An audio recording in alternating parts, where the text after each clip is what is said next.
Vi saluto tutti molto caramente e soprattutto vi saluto in questo momento finale di questo dibattito, augurandomi di essere, come dire, un po' la sintesi dei due incontri precedenti, delle due relazioni molto preziose dei relatori precedenti, perché a me spetta il compito, sempre per quel principio che ci sostiene tutti e tre in questo nostro parlare oggi, della persona e quindi dell'approccio, della relazione, dell'essere umano, del ragazzo, dell'educazione e anche quindi della parte, come dire, quella più propriamente formativa per i nostri ragazzi. A me spetta dunque il compito di ritornare un po' alle origini di quello che è stato l'argomento anche del professor Fasoli, e cioè narrare l'affettività e la sessualità a scuola. Perché è stato scelto questo titolo? È stato scelto perché viene rilanciata attraverso questa riflessione la possibilità di raccontare, di rinarrare, di educare, proponendo un argomento molto interessante, molto di attualità e qualche volta anche come dire, oggetto di molte controversie, di molte diatribe. È un argomento che viene amato, odiato all'interno delle istituzioni scolastiche, ma che sempre di più come dire, è sollecitato nella sua presentazione, nella sua in qualche maniera previsione all'interno dei progetti scolastici, proprio perché si sta capendo che si sta alzando un'emergenza di tipo educativo per quanto riguarda proprio le tematiche della sessualità e dell'affettività. Quindi l'attenzione verrà posta prima di tutto sull'argomento, cosa intendiamo affettività e sessualità, e poi anche su quelle che sono le caratteristiche di quello che dovrebbe essere il buon narratore. Come diceva il professor Miotti, in realtà io mi occupo di affettività e di sessualità da un bel po' di anni e quindi ho come dire, un'esperienza che è di circa 20 anni di attività proprio sotto forma inizialmente di informazione e poi piano piano per quella legge della continuità ma anche della gradualità che prende piede e che, come dire, amplia e forgia sempre di più un progetto iniziale, fino ad approdare appunto a quelli che sono in questo momento, in quelle che sono le richieste di interventi educativi in merito a questa problematica, a partire dai bambini della quarta elementare fino ad arrivare alla quinta superiore, per quel che riguarda l'ambito scolastico. E negli ultimi anni, dentro appunto a questo interesse che è come dire, frutto sicuramente anche di formazioni specifiche, ma molto deriva anche dall'esperienza e anche da quella interdisciplinarietà e meticciamento di saperi, li chiamo io, che si sono consolidati nel tempo anche con altre figure professionali.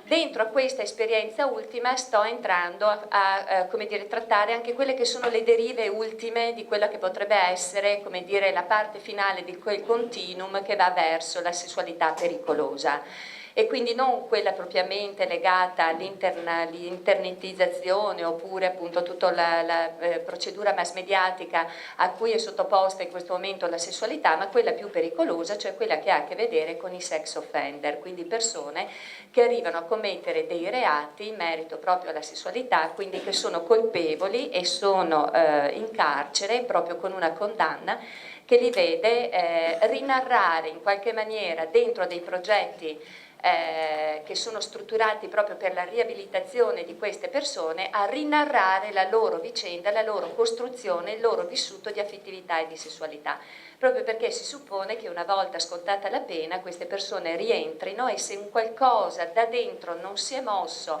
e non si è riregistrato, riraccontato, riformulato e ripristinato in termini di salute e di sviluppo, è molto facile che appunto ci siano le recidive. Quindi partire dall'inizio e naturalmente per il tempo anche che mi è stato offerto, io direi che quando noi parliamo in questo momento storico di attualità, di educazione sessuale, commettiamo un inciampo diciamo sul fronte proprio culturale, nel senso che l'attenzione a far sì che come dire, una educabilità, questa sfera della persona e dell'essere umano, possa essere contemplata all'interno di un più ampio progetto che riguarda l'educabilità della persona. Noi abbiamo delle tracce che vanno proprio, che risalgono al 1900 circa. Però scorrendole piano piano e molto velocemente anche appunto nella loro cronologia, così come ho cercato di inserirle, si sono tutte occupate grosso modo di quella che può essere una prevenzione più sul piano di quella che è la dimensione biologica, quindi fare in modo che un qualcosa di negativo, e quindi a partire dalle malattie venere a tutto quello che ha a che vedere con un minimo di informazione sul piano scientifico e quindi sul piano propriamente biologico, fare in modo che qualcosa di peggiorativo non intervenga. Siamo un po' lontani da quella che vorremmo oggi potesse essere, insomma, la nuova fisionomia e quindi la nuova fotografia di quella che è effettivamente e deve essere intesa come educazione sessuale. A dire la verità, rispetto a quelle date che appunto, come dire, magari possono anche sorprenderci nella loro attualità lì allora, evidentemente c'era anche qualche mente illuminata in quel momento, in quelle epoche storiche, che aveva previsto che poter parlare, quindi sdoganare questo argomento, potesse portare dei frutti migliori in termini proprio di comportamento. Oggi come oggi l'attuale humus culturale, diciamo, e quindi tanto proprio per riprendere, come dire, a braccia aperte tutto quello che è stato detto anche dalle due precedenti relazioni, attualmente molti pregiudizi e molti tabù permangono. Come vi dicevo, frequento come dire, gli ambiti scolastici a tutt'oggi e quindi quelle che io riporto in questo momento, se ho anche dei colleghi fra di voi che appunto si occupano di questi argomenti o comunque degli insegnanti che penso essere presenti in questo momento, credo che molte di queste frasi che ho scritto possano come dire, riguardare l'attuale atteggiamento e quindi quello che è in questo momento, come dire, una mentalità di fondo che pur cambiando, come dire, tecnologicamente le modalità di poter aderire, di poter pescare i saperi, sostanzialmente rimangono ad un'epoca ancora un po' primitiva in termini di possibilità e di permessi di parlare appunto di questo argomento. Per esempio, quando incontro i genitori dei bambini, per esempio della fascia delle elementari, quindi la quarta e la quinta elementare, spesso i genitori ribadiscono, genitori e anche qualche insegnante, ribadiscono un'affermazione di questo tipo, cioè tutto sommato i bambini non hanno bisogno di sentire certi discorsi, dove per certi discorsi si dà immediatamente, come dire, una coloritura di tipo informativo sugli aspetti della sessualità, la parte biologica, e quindi nello sfondo, lì in filigrana, si sottintende non è il caso di andare ad insegnare ai bambini come si fa sesso. Da molte parti si intende anche, come dire, l'educazione dell'affettività e della sessualità come anche un ottimo movente, un ottimo espediente per far diventare molto curioso il bambino riguardo a queste modalità qui, e quindi questo sarebbe come dire, il trampolino di lancio per poi accedere a tutte quelle possibilità, no, più o meno consentite in casa, più o meno censurate, di entrare in internet e andare a fare poi di conseguenza delle ricerche personali. Qualcun altro ribadisce la possibilità che ci possa essere la sessualità, sottointendendo con essa un processo molto naturale, che quindi non serve educarla, quindi non c'è un'autoeducazione, quindi un'autoriflessività rispetto a questa tematica qui. E da ultimo, forse, come dire, in percentuale sempre minore, con molte obiezioni poi da parte di una larga fetta di genitori presenti, accanto all'affermazione che il bambino possa non capire determinate come dire, problematiche oppure determinati discorsi sulla sessualità, preferisce appunto dire meglio tenerli a nascosto, cioè proteggiamoli da quello che potrebbe essere un male maggiore, cioè andare ad informare il bambino o comunque appunto il bambino piccolo o comunque anche il ragazzo. Ecco, tutti questi atteggiamenti sicuramente non prevedono il fatto che educare la persona bambino nella sua integrità e nella sua globalità prevede ed ha, come dire, come assunto fondamentale il fatto che anche l'educabilità all'affettività e alla sessualità faccia parte integrante appunto dell'educazione. Quindi non è un punto di arrivo, ma è un punto di partenza.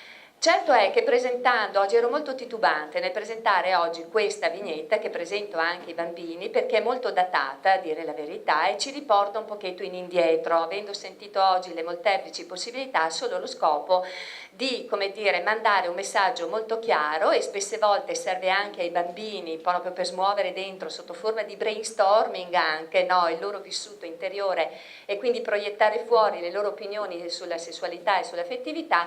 E quindi promuovendo, come dire, la visione di questa piccola vignetta mi proponevo proprio, come dire, una riflessione che riguarda ora noi educatori, insegnanti, psicologi, psicoeducatori. Oggi forse noi possiamo fare un po' un anello interessante fra quello che è l'ambito propriamente educativo e quindi pedagogico, ma anche quello che è l'ambito che interessa, come dire, più propriamente lo psicologo che incontra argomenti di questo tipo, ma che mette a buon frutto anche il suo sapere proprio per intrecciare e meticciare i saperi, non per togliere la specificità ai due ambiti, ma semmai proprio per arricchirla e quindi rilanciare delle riflessioni su un piano proprio più integrato. E quindi piace anche a me l'idea proprio di riportare un discorso a livello di integrazione.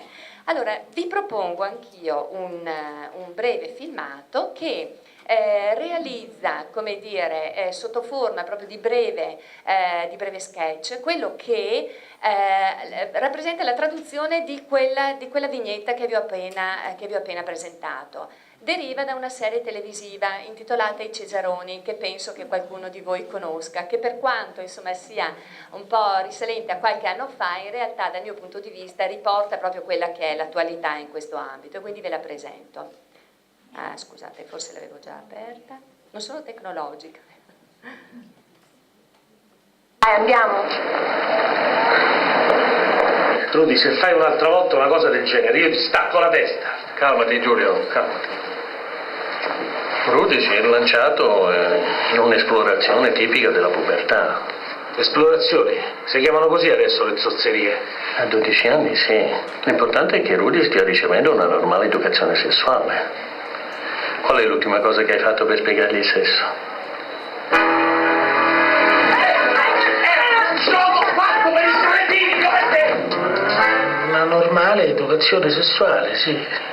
Beh, allora sa perfettamente come è fatto l'organo sessuale maschile, il pene, e quello femminile, la vagina. È un bambino, so ste parole. Puoi andare, Rudy. Ci vediamo a casa. Giulio, hai mai parlato di sesso con i tuoi figli? Sì. No. E tuo padre te ne ha mai parlato quando eri piccolo? No. Però che c'entra? Non sono mica diventato un pervertito. No, ma può darsi che tu sia diventato un po' represso. Ma che represso è represso? Di coito. Che c'ho? Coito. Eiaculazione?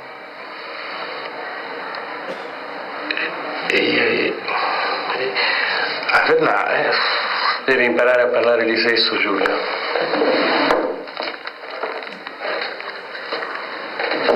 Approfondire la questione in famiglia, senza delegare tutto a Lucia.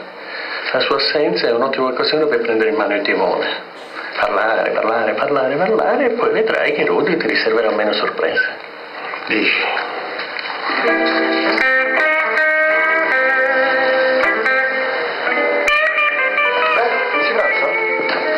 Dopo si pranza, l'acqua bolle, adesso butto la pasta, però prima vi devo parlare un attimo. Papà, ma io devo... Siediti. Ciao. Ciao. Dunque, Che succede? Adesso lo vedrai. allora, oggi a scuola Rudy ha avuto un piccolo incidente. Si è inciampato nelle mutande di Betty. State zitti, bisogna parlare, quindi zitti. E io credo che il problema di Rudy è il problema di tutti in questa casa. Beh, speriamo di no. Oh. Va bene, sto zitta. Ecco. Allora, in questa casa si parla poco di sesso e questo non è bene. Quindi io sono qui e adesso fatemi tutte le domande che volete. Vai.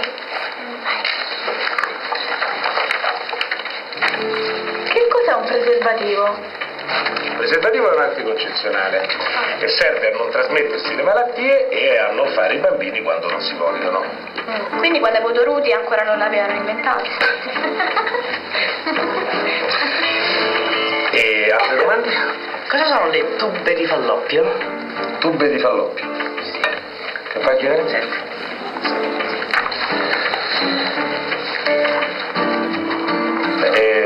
Vabbè, questa non è una domanda interessante, quindi passiamo avanti. Poi c'è scritto nell'opuscolo a pagina 7, lo vedete da soli. Che cos'ha la penetrazione? Qui c'è scritto pure questo. Sì. La penetrazione è... Oh, mi dai una mano? Senti, Mimmo, la penetrazione è quando due persone vogliono stare insieme e decidono di stare una dentro l'altra per stare più vicini. Vabbè, io adesso devo andare però, No, sta bene. Ti ricordi che alle 3 dobbiamo fare la ricerca con Walter? Ah, sì, ok. Senti, ma non mangi? Poi facciamo una pasta? No, mangio fuori, grazie. Ciao. Ciao. Va, che cos'ha l'orgasmo? Una polluzione notturna? E la differenza tra vaccinale e clitorideo? Vabbè, mi sembra che per oggi è sufficiente, insomma, siamo andati avanti un pezzetto, però adesso poi mi è venuta fame. Dai, andiamo.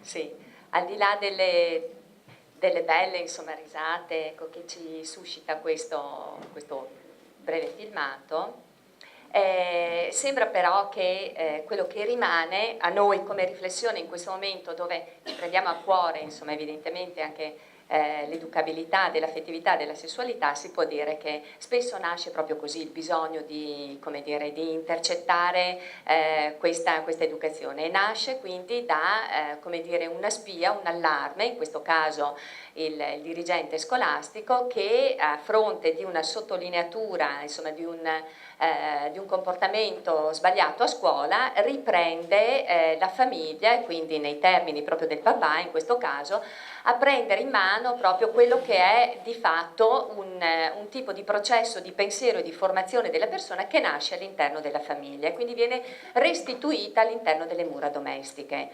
Poi è vero che c'è anche la consegna del libretto, quasi come a voler rintracciare lì dentro tutta la parte teorica, e quindi esaurisce, come dire, in un assetto di tipo cognitivo quella che può essere la narrabilità dell'affettività e della sessualità, e il tutto si svolge all'interno proprio di un setting, lo chiamiamo noi psicologi, di un setting che è quello del tavolo preparato, dove lì non c'è differenza di età e lo stesso argomento viene affrontato dai più piccoli e appunto dai più grandi. Quindi di per sé ci sono tutti come dire, gli ingredienti che possono aiutarci a decodificare un pochetto meglio come può essere possibile appunto questa narrazione dell'affettività e della sessualità. Allora, quello che come dire, prima Giovanni Fasoli ha sottolineato è senz'altro il rischio di non mettere in luce l'aspetto fondamentale, cioè che i ragazzi lasciati da soli ad intercettare i contenuti riguardanti la sessualità corrono dei rischi che sono sicuramente molto molto maggiori rispetto a quelli appunto che un buon narratore potrebbe all'interno delle mura domestiche, per quanto in maniera artigianale oppure all'interno appunto dell'ambito scolastico, potrebbe fare indipendentemente da quelli che possono essere i timori dei genitori. Perché questa pericolosità? Perché sempre di più noi sappiamo che all'interno dei videogiochi, e i ragazzi in questo sono molto bravi, parlo per il momento dei bambini della fascia delle elementari, attraverso i videogiochi che vengono regalati, quelli che molto presto, come dire, li rendono anche estremamente competenti e quindi accedono a dei livelli sempre, come dire, di difficoltà maggiori, ma per lo stesso motivo anche adatti ad età maggiori, uno tra i tanti GTA Sant'Andreas, contengono proprio come dire, elementi che riguardano messaggi puntuali riguardanti la corporeità, la sessualità, la violenza, l'aggressività il tutto condito da una forte accelerazione di attività e di performance richieste proprio per essere competenti nel gioco e che quindi eliminano tutte quelle che possono essere le procedure viceversa di una riflessione un pochetto più lenta, un pochetto più ragionata.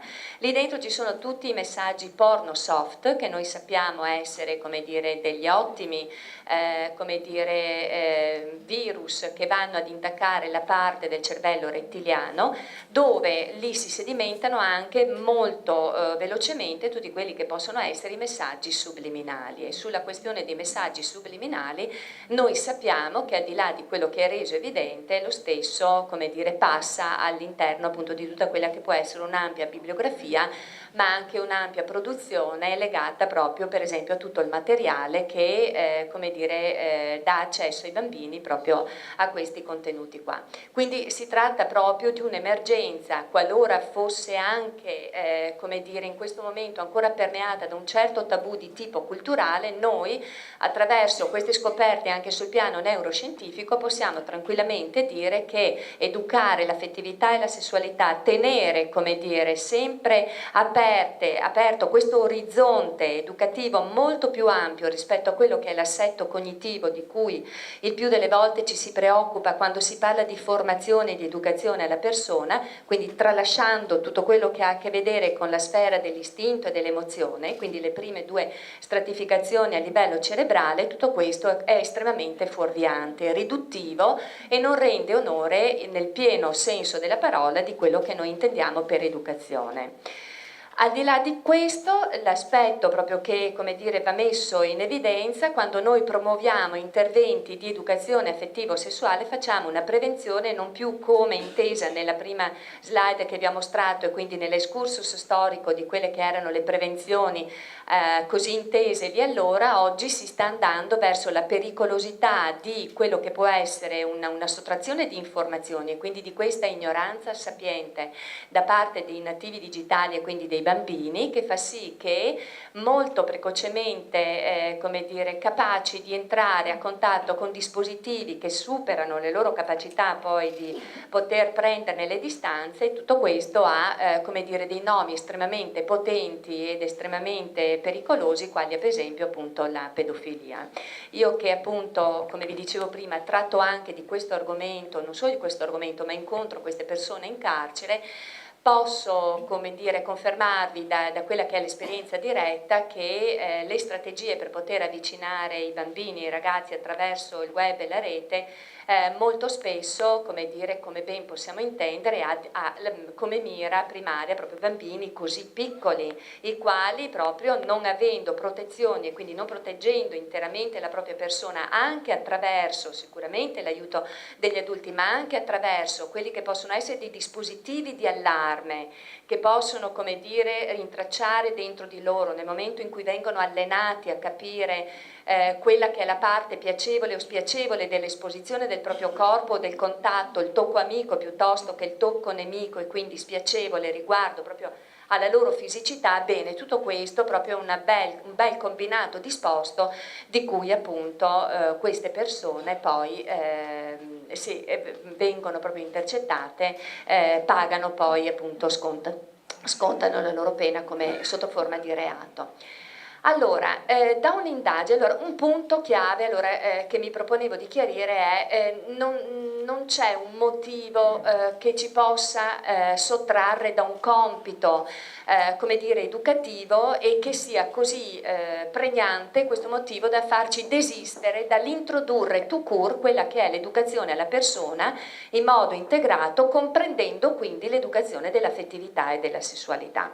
Da un'indagine effettuata qualche tempo fa rispetto ad un ampio campione di circa 1300 preadolescenti e adolescenti, quindi una fascia di età che va dai 12 anni e quindi seconda media grosso modo fino alla terza superiore, ed è stata un'indagine questa compiuta su un territorio molto vasto di tutta la zona appunto del Veronese, molti istituti paritari e anche di tipo proprio pubblico.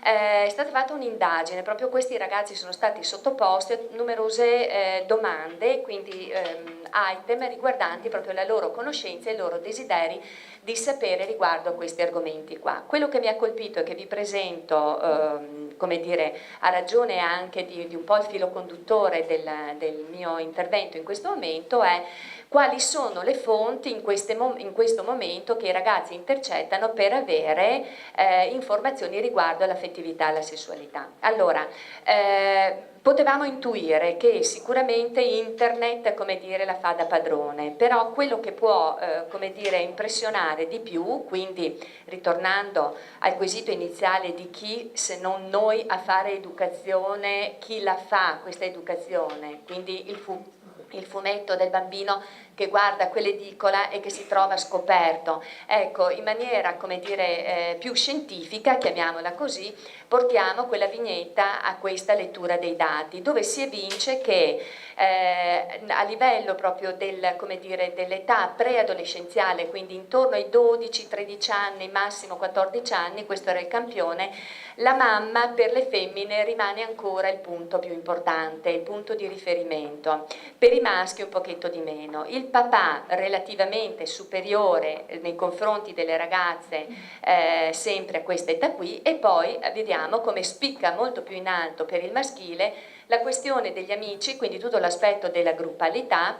Nessuno, quindi il più delle volte questi ragazzi si trovano davvero impreparati ad avere le notizie, perlomeno quelle scientifiche, gli insegnanti quasi, come dire, allo stesso livello dei fratelli e delle sorelle, e internet ancora un po' meno, si può dire, rispetto a quello che invece vediamo la proiezione sui nostri adolescenti, quindi l'età, come dire, che sviluppa un po' dopo tutte le conoscenze legate a questa sfera, e che sono: la mamma svetta ancora in alto per il femminile, diminuisce per il maschile, il papà leggermente superiore per i maschi, quasi nullo per le femmine, quindi a livelli, come dire, molto molto bassi come figura di riferimento all'interno delle mura domestiche, per cui lì nel filmato dei Cesaroni potremo intravedere un'eccezione rispetto a quella che è la regola o quello che è il percepito da parte dei ragazzi. Ancora molta importanza hanno gli amici, a questo punto svettano di più le amiche per le ragazze, quindi tutto l'aspetto della confidenzialità probabilmente legata anche alle prime esperienze, ai primi approcci amorosi. Internet in questo caso, come appunto potevamo intendere e presupporre, svetta in alto, medico, insegnanti, il parroco, l'animatore quasi invisibili, il nessuno ancora qui compare con una fetta abbastanza elevata e consistente. Quindi rispetto a questi due grafici possiamo soltanto che dire mancano effettivamente delle figure di riferimento importanti al di fuori dell'ambito domestico, all'interno del quale però permangono tutte quelle difficoltà che tutto sommato all'interno del nostro video abbiamo, come dire, potuto assaggiare. Ma chi tra di noi davvero fa questo tipo di attività potrà solo essere concorde rispetto alla percezione che appunto in questi anni ho consolidato, e cioè che nel momento in cui si presenta la possibilità di avere un confronto e quindi anche un'alleanza educativa rispetto a questo argomento, che poi partirà, si declinerà appunto negli incontri effettuati nell'ambiente strutturato, quindi a scuola, bene, molto spesso appunto ci sono dei freni a mano tirati e quindi molte perplessità. Allora, una questione altrettanto importante, quindi il secondo nucleo è chi sono le agenzie educative. Abbiamo visto che sono più quelle diseducative, come dire, se intese propriamente come formative. Un'altra questione importante però, quando noi approcciamo la tematica affettivo-sessuale, è quella che riguarda proprio di che cosa stiamo parlando. E in questo ambito qui c'è spesso molta confusione anche tra gli esperti, nel senso che molta letteratura si è data da fare, ma molte volte notiamo anche come in questo ambito vige molto di più, come dire, quello che è un registro di quasi istrionismo metodologico, più che sostanza formativa, metodologicamente poi orientata. Allora, tutti gli studi concordano nel ritenere che la sessualità è, come dire, la dimensione più propriamente, come dire, umana, e quindi è il nucleo portante della persona, è ciò che identifica l'esistenza della persona all'interno di una corporeità maschile e femminile. Si può dire che come dire, la sessualità e l'affettività, quindi il corpo dentro di noi, quindi la parte più emotiva, quindi quello che ha a che vedere con l'intelligenza delle emozioni di cui parlava il relatore appunto nel primo intervento e la parte più probabilmente sessuata, che è la corporeità, sono continuamente in dialogo, e solo per una questione metodologica, attraverso questo schema, noi come dire, possiamo rintracciare tutto quello che in questo momento abbiamo a disposizione per poter in qualche maniera descrivere questa dimensione, sapendo anche che come dire, il fatto stesso di descriverla è limitante, è limitativa, quindi brevi accenni per dire che la stiamo spezzettando questa dimensione dell'umano esistere, ma in realtà è molto di più rispetto a tutte queste dimensioni qua, non ne è la somma, ma ne è sicuramente, come dire, una costruzione continua nel tempo, e adesso la vediamo brevemente. Allora, non si può parlare di sessualità e di affettività se non viene inserita questa dimensione all'interno di un contesto storico, culturale, quindi noi sappiamo come in questo momento stiamo parlando di un'erotizzazione del corpo e stiamo parlando di uno sdoganamento, di tutto quello che può essere il privato, di tutto quello che può essere il senso di colpa legato proprio alla sessualità, l'esposizione alla vergogna, tutto quello che riguarda adesso l'humus culturale prevalente, che è proprio di tipo vetrinizzato, tanto per riprendere appunto a piene mani già quello che è stato detto. Non si può parlare di affettività e di sessualità se non dentro ad una logica di una dimensione biologica, quindi un corpo che è una datità fisica dalla quale si parte e che al corpo restituisce appunto questa datità, quindi rispetto a tutto quello che nello specifico noi possiamo raccontare in questo momento, più specificatamente legato agli apparati genitali maschile e femminile. Quindi quando parliamo di dimensione biologica si intende naturalmente il passaggio fra quello che è il corpo biologico, il dato biologico, ma quella che è anche l'esperienza della corporeità, questo vissuto che abbiamo dentro di noi, questo contatto che abbiamo con l'esperienza del corpo sessuato e che ha a che vedere con la dimensione psicologica, cioè quello che ci accade dentro, quello che ci muove, quello che rappresenta, come dire, nel più profondo la nostra esperienza, il nostro vissuto soggettivo. E poi c'è la dimensione relazionale affettiva. Noi siamo aperti alla relazione, definiamo noi stessi dentro ad una logica di apertura all'altro. Quindi l'affettività e la sessualità richiamano l'altro, dall'altro grati appunto della nostra esistenza, ma che torniamo anche all'altro per completare la nostra esistenza.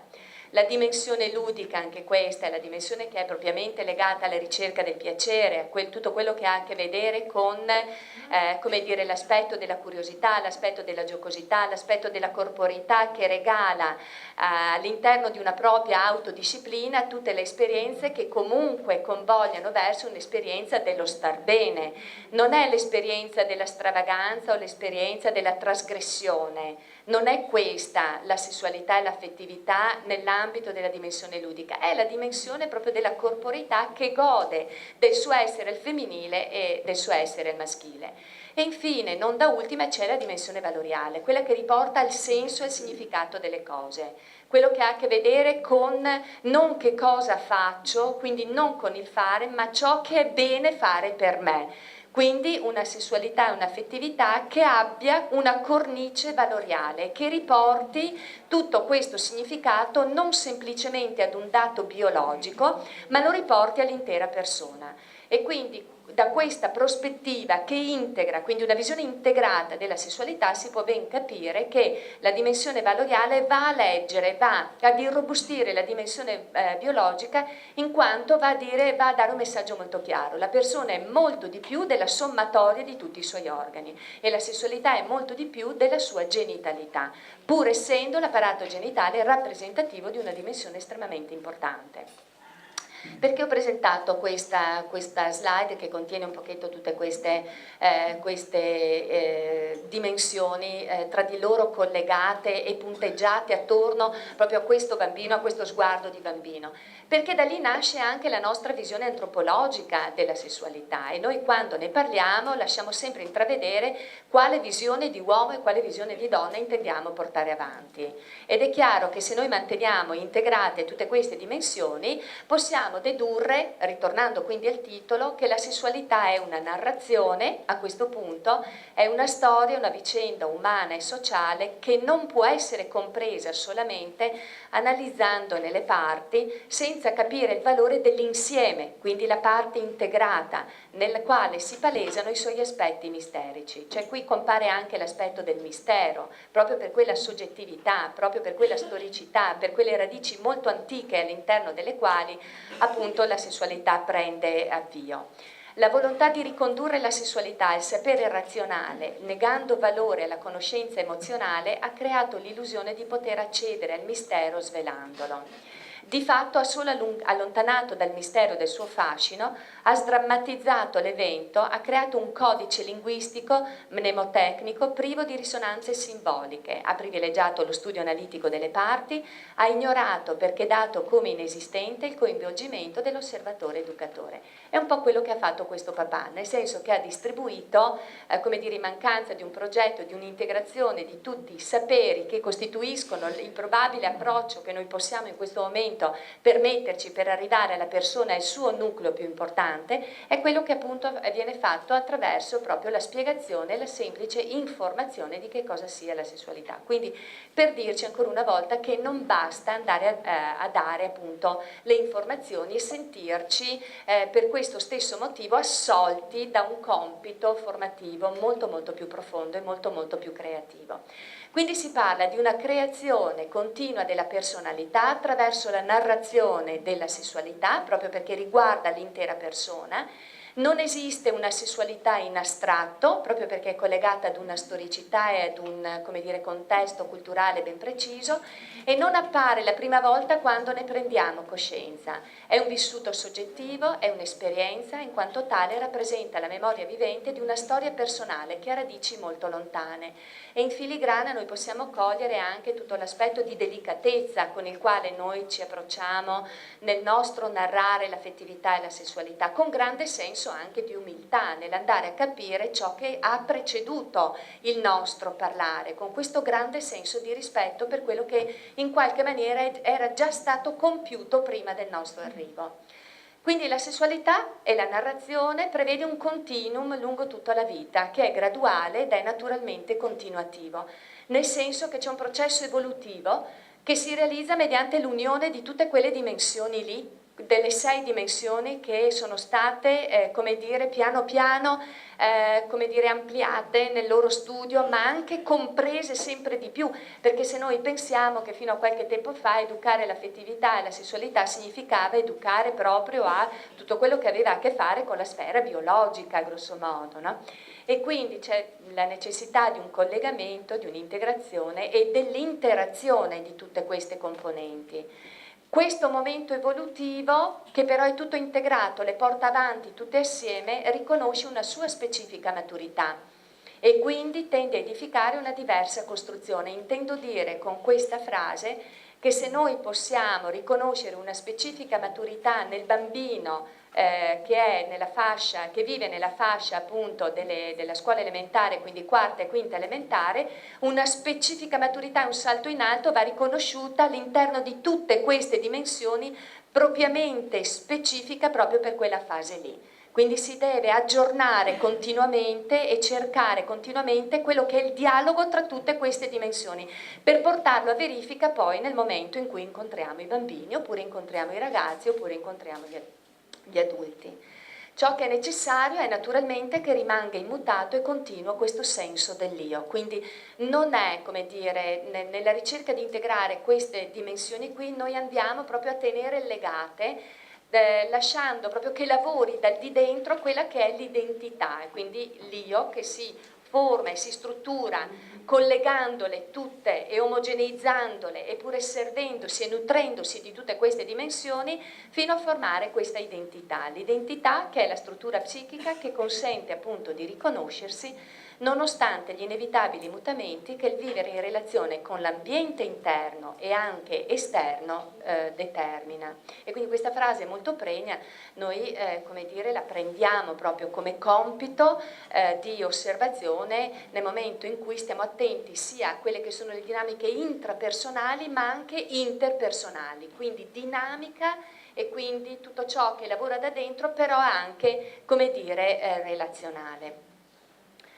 Allora, vado, come dire, a vedere alcuni punti importanti, perché naturalmente anch'io ho la preoccupazione nel mio dire di essere più esaustiva possibile, però è una tematica che naturalmente investe, come dire, sicuramente molti saperi. Le linee, come dire, guida che tuttavia dovrebbero essere adottate dal buon narratore, proprio per l'efficacia educativa che dovrebbero avere, sono un po' queste, e le ho intercettate, come dire, prendendo spunto da diverse fonti bibliografiche. Allora, prima cosa, quando si lavora nell'ambito dell'affettività, della narrazione dell'affettività e della sessualità, va considerato il tempo come entità superiore allo spazio, cioè lavoriamo a lunga scadenza, senza l'ossessione dei risultati immediati. Noi sappiamo che come dire, strutturiamo lentamente, forgiamo lentamente le menti dei bambini, fornendo loro ciò di cui hanno bisogno, ma il nostro è un lavoro longitudinale, quindi speriamo che accanto a quello che di immediato ci arriva, quindi a dei feedback pur necessari nell'immediato, tutto quello che noi andiamo a fare dobbiamo, come dire, procrastinarlo in quello che può essere, come dire, una preparazione della psiche futura, no? da parte del ragazzo e da parte del bambino. Quindi dovremo occuparci di iniziare dei processi più che possedere degli spazi. E questo ci riporterà dopo a quello che potrebbe essere, come dire, anche un lavoro che piano piano viene lentamente cucito anche con altre figure professionali che ci aiutino, perché altrimenti, se l'unica preoccupazione è quella di occupare spazi, rischiamo di offrire dei pacchetti ben confezionati che in un certo momento dell'iter scolastico si inseriscono e che però rimangono delle parentesi e che quindi non fruttificano poi, come dire, nei momenti successivi. Ecco perché così è importante risignificare e codificare la realtà per appropriarsi del proprio progetto di vita e vivere da protagonisti. Questo è il messaggio, come dire, che deve essere lanciato, guardando all'orizzonte con un atteggiamento di sopravveglianza sul presente. Altro aspetto è che l'unità prevale sul particolare, quindi l'integrazione di cui parlavamo prima la riporto qui. La sessualità quindi è un luogo di incontro, di sintesi, di dialogo intrapersonale, ma è un luogo di incontro, di sintesi e di dialogo anche tra i ragazzi quando si accendono tematiche di questo tipo qua.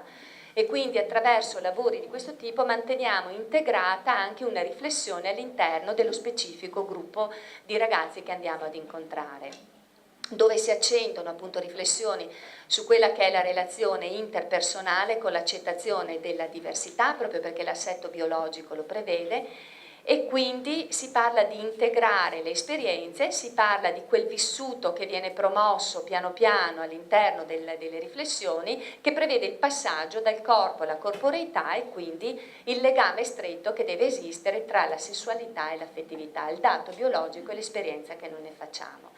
Altro assetto importante è proprio quello di concepire la realtà come più importante dell'idea. Cosa significa questa cosa? E lo vedrò tra un attimo, che quando noi come dire, ci proponiamo come narratori dell'affettività e della sessualità dobbiamo trasformare i valori in virtù. Cosa significa questa cosa? Dobbiamo partire dal dato reale, dal dato concreto, dobbiamo centrare, come dire, tutta la nostra attenzione, il nostro narrare, quindi la nostra narrativa centrata al gruppo, si dice, quindi centrati su quelli che sono i bisogni effettivi che in quel momento i ragazzi stanno come dire, attraversando. E per fare questo è proprio importante avere una postura mentale, è proprio importante avere anche una predisposizione alla cura, è proprio importante attraversare dentro di noi anche delle tappe di maturazione per cui non ci si appresta ad applicare un progetto ben confezionato, un progetto che ha magari degli standard altissimi rispetto a quelli che sono poi gli obiettivi e anche le strategie metodologiche, ma che viceversa non incontra il gruppo e che quindi non si approccia a quelli che sono i bisogni, rimane al di sopra come dire, della loro esperienza, ma non entra nella loro esperienza. Ecco che allora si va dal progetto alla persona. Il progetto quindi, se ben confezionato, deve ottenere appunto, come dire, la possibilità di avere uno sguardo su ciò che è bene essere.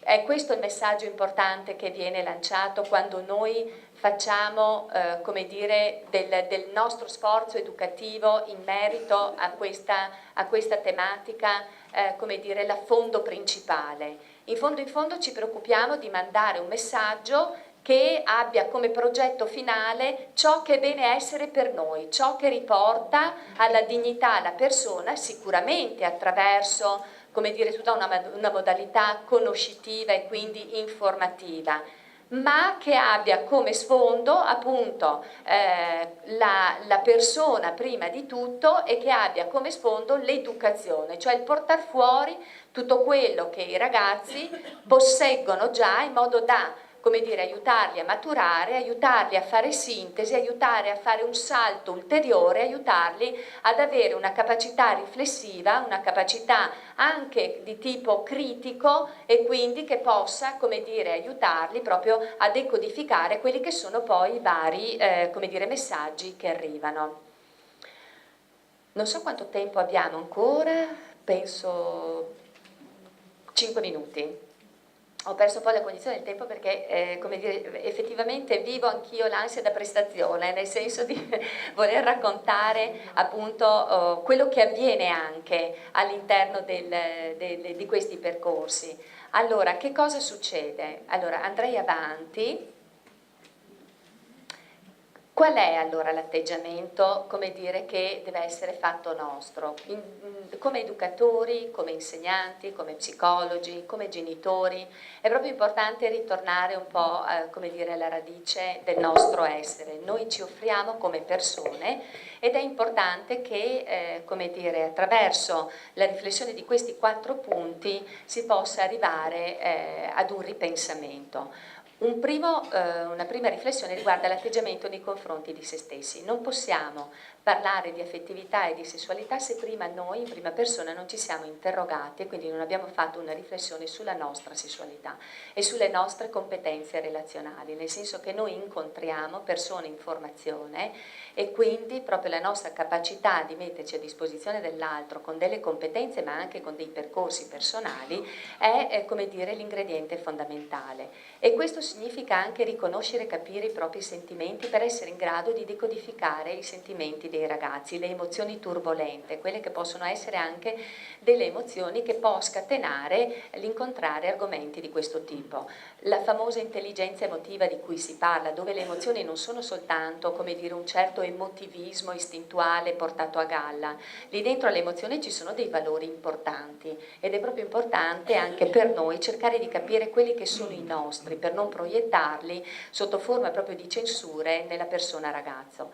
Mettendo a fuoco gli argomenti di disagio e di imbarazzo, quelli che sono argomenti di imbarazzo e di disagio, noi in realtà non siamo tuttologi, abbiamo una storia nostra personale con la quale anche dobbiamo fare i conti, e attraversandola nella sua rilettura possiamo anche incontrare delle nodosità e delle difficoltà. Essere presenti a noi stessi ci aiuta proprio a cogliere anche quelle che possono essere delle motivazioni di ordine morale e culturale, nel senso che non è possibile, si diceva quando pensavamo a questo argomento, improvvisarsi educatori in qualunque ambito. Questo è uno di quegli ambiti in cui è proprio importante non solo sentirsi dentro, sentire di avere le competenze, ma è proprio importante sentirsi proprio a agio, aver aperto la stanza della conversazione interiore prima di tutto con la nostra persona.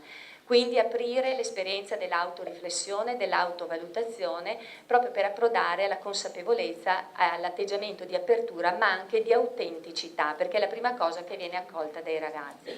E noi lo sappiamo che proprio nell'atteggiamento nei confronti degli alunni, nell'incontro con la persona, e quindi con la parte, come dire, che noi manifestiamo più apertamente, c'è la più alta forza umanizzatrice. Quindi in questo senso l'atteggiamento nei confronti degli adulti ci deve vedere contemporaneamente su un piano di magister, minister e maieuta. Magister perché sappiamo qualcosa di più di loro, quindi siamo degli adulti di riferimento, e il sapere è molto importante come dimensione primaria, e ci sollecita quindi ad un aggiornamento continuo, ad essere vigili in tutti quelli che sono i fatti della quotidianità che riguardano la sessualità. Minister significa che comunque c'è un rispetto nei confronti della persona ragazzo, e quindi con l'umiltà ma anche con la consapevolezza che di fronte abbiamo delle persone che possono risvegliare in noi quei famosi nodi di cui vi parlavo prima. Maieuta proprio perché cerchiamo di tirar fuori il meglio, proiettare quindi verso una dimensione del meglio. Andiamo anche agli atteggiamenti nei confronti dei colleghi, dei insegnanti e dei genitori, perché quello che ci interessa è proprio lavorare in equipe.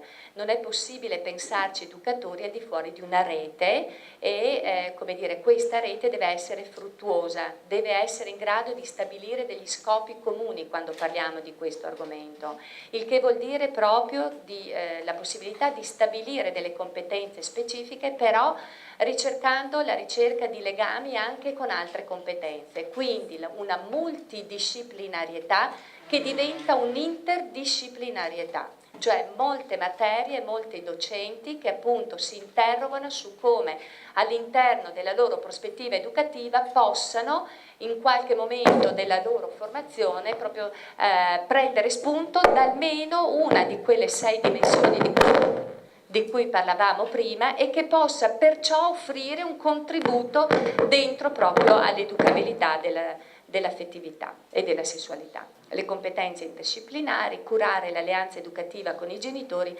favorendo il coinvolgimento prima e dopo la conduzione dei progetti. Credo che questo sia un punto nevralgico, un grande anello di congiunzione fra quello che può essere anche, come dire, il successo finale di tappe educative di questo tipo. Nello specifico dico questo, che se non viene curata l'alleanza educativa con la parte, come dire, che è più propriamente responsabile dell'educazione dei figli, questi progetti tendono proprio a fallire. E questo, come dire, richiede molto tempo, richiede un tempo iniziale, richiede un momento di restituzione finale, perché a nulla serve fare dei bellissimi interventi in classe, relazionare con gli insegnanti e poi non restituire proprio questa esperienza in termini anche di consigli, di propedeuticità rispetto a degli interventi familiari, sollecitare attenzioni, attivare dei dialoghi, sicuramente, come dire, ampliare l'area dell'ascolto, oppure offrire anche quella possibilità da parte della famiglia di poter intervenire con tutti quelli che sono i valori interni della famiglia e perciò quello che poi si consolida nel terreno basso della quotidianità, che poi abbiamo visto tanto basso magari non è, ma proprio perché è vincente e che quindi, come dire, forgia di più ed è molto più duraturo del nostro. Sottoporre a verifiche in itinere significa che possiamo correggere il tiro. Quando noi parliamo di progetti non dobbiamo intendere un'entità statica e un'entità, come dire, rigida che si apre all'inizio e va portata a termine alla fine costi quel che costi. L'approccio centrato sul gruppo prevede proprio che ci possano essere, attraverso i feedback dei colleghi, ci possono essere delle ritarature, delle ricentrature. Ecco perché è sempre, come dire, importante stabilire un legame, una copresenza in molti casi, ma comunque un dialogo molto aperto di tipo proprio informativo, ma anche uno scambio di quello che può essere una visione del gruppo classe proprio per ottimizzare il più delle volte anche le poche ore che abbiamo a disposizione. Infine, atteggiamenti dei genitori e degli educatori nei confronti dell'educazione sessuale e la bibliografia la lascio soltanto proprio, come dire, come stimolo, proprio per andare a capire che a partire da come dire, quella che può essere un intervento più diretto sui ragazzi, noi con l'alleanza educativa, come dire, in itinere sicuramente, ma soprattutto all'inizio e poi alla fine con i genitori, tendiamo proprio a fare in modo che da una parte, che da un primo momento di evitamento e un successivo momento di osservazione silenziosa, di disponibilità dipendente, che significa man mano dare risposta solo se arrivano delle domande, si arrivi congiuntamente sia a scuola per quel che riguarda gli esperti nello specifico, gli insegnanti come corpo docenti e famiglia poi, a fare degli interventi di tipo propositivo e di tipo positivo. E come avviene questo? Intercettando dalla quotidianità tutto quello che può rimandare all'educazione alla persona nei suoi, come dire, atteggiamenti come dire, più vicini, legati all'utilizzo del corpo e quindi ai messaggi che il corpo manda, tutto quello che attiene alla sfera più specifica del biologico, ma in maniera un pochetto più integrata e integrante all'intera persona sessuata. Le aree sono queste e sono come dire, fondamentali per l'educatore e sono compresenti sempre. Sono le prime ad essere intercettate, rappresentano un luogo di sintesi nella congruenza, nella spontaneità e nella vere, sul quale bisogna vigilare, l'area del saper fare, e sono le nostre abilità e sono anche spesso frutto di una buona esperienza o comunque come dire, di una buona capacità di confrontarsi con chi all'interno del settore magari pratica appunto questo tipo di attività, e il saper essere che è appunto insito in quelle che sono le caratteristiche della persona che si propone come educatore. Rispetto a questo direi che quando parliamo di educazione dell'affettività e della sessualità, per raggiungere quest'ultima tappa del saper essere, questa terza dimensione anzi del saper essere, noi non parliamo mai di educazione ma di coeducazione, in modo tale che il nostro saper essere sia, come dire, anche stimolato dall'essere dell'altro. Concludo dicendo che ciò che aspetta al varco la sessualità nel tempo della liberazione e della permissività è proprio in questo momento storico l'insignificanza, perché ci sia ancora significanza, e quindi per dare ancora significato, riabilitare questa parola, bisogna che i gesti siano suscettibili di significare, cioè che la relazione, non riducibile alla soddisfazione di un bisogno, sia in tensione verso un significato sempre assente, sempre distante, sempre a venire, come l'incontro. Si sa che il senso nasce dallo scarto fra il significante e il significato. Dove non c'è che immediatezza e coincidenza, muore il senso e muore l'incontro.